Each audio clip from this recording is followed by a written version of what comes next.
You are a Duchess now. It is only right you be treated as such and get to enjoy the finer things in life. Edgar was hands-on in the selection of all the gifts, and it is a shame he had to leave before seeing your reaction, but he should be back soon. Alfred looked at the clock to confirm this. There was no way Edgar would spend more than an hour with the Baroness and her daughter. Alessandra glanced at the stack of supplies that could let her paint for the rest of her life.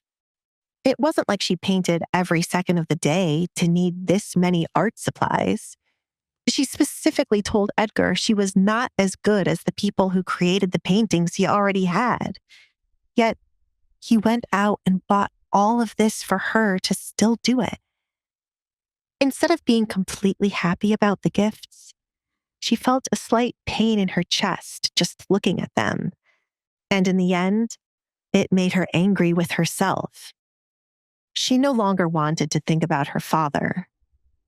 But the sight of how much Edgar had bought for her after she mentioned enjoying painting was far better than the canvas or paint she would get once every blue moon from her father. I must thank him as soon as he arrives. I will try my best to create new art for the house, she decided in the end. A good amount of money was already spent, and Edgar must have a lot of faith she wouldn't create ugly paintings for his home. It couldn't hurt to try, and if she failed, his old paintings could take their places. That's the spirit. Do you wish to inspect everything in here, see the next room, or do something else? There is much for us to get to this morning. I am eager to continue the tour, but I think if I don't eat soon, my stomach will start speaking to me. Can we grab a snack before breakfast and continue the tour? She asked. Alessandra underestimated how long it had been since she last ate something. Absolutely not. I will have the table set right away for breakfast so you can eat something properly before we cover the rest of the property. Please give me a moment. Alfred excused himself from the room to find someone to get breakfast started faster. I like him, Alessandra commented after Alfred left.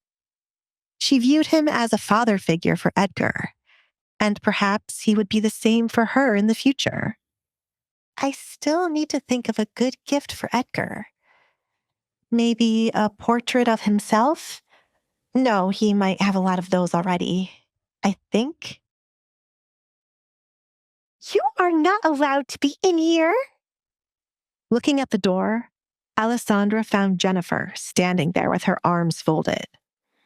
It would be odd if I could not be here, considering the room is filled with gifts for me. It is as odd as you speaking to me as you please. I was only trying to save you from getting in trouble. Edgar, Duke. Alessandra stopped Jennifer from once again referring to Edgar as if they were close. You must refer to him by his title. Jennifer grinned, feeling triumphant she was getting under Alessandra's skin. Of course someone like Alessandra would get jealous when a pretty woman was calling her husband's name so casually. I apologize, Duchess. I have gotten so comfortable with calling the Duke by his name that I have forgotten my place. You are a terrible actress, Alessandra commented. Jennifer was not good at masking her hate. You do something distasteful and then say an apology which has no sincerity in it. Remove the mask you're wearing. Alessandra looked away from Jennifer to inspect the gifts. Duchess, should I have someone bring the doctor? You are the only one wearing a mask to hide your face. I brought it to you this morning. Remember? Hey, I'm Alessandra. If you're wondering what happens next, download the Pocket FM app now and listen to the exciting episodes of The Duke's Masked Bride.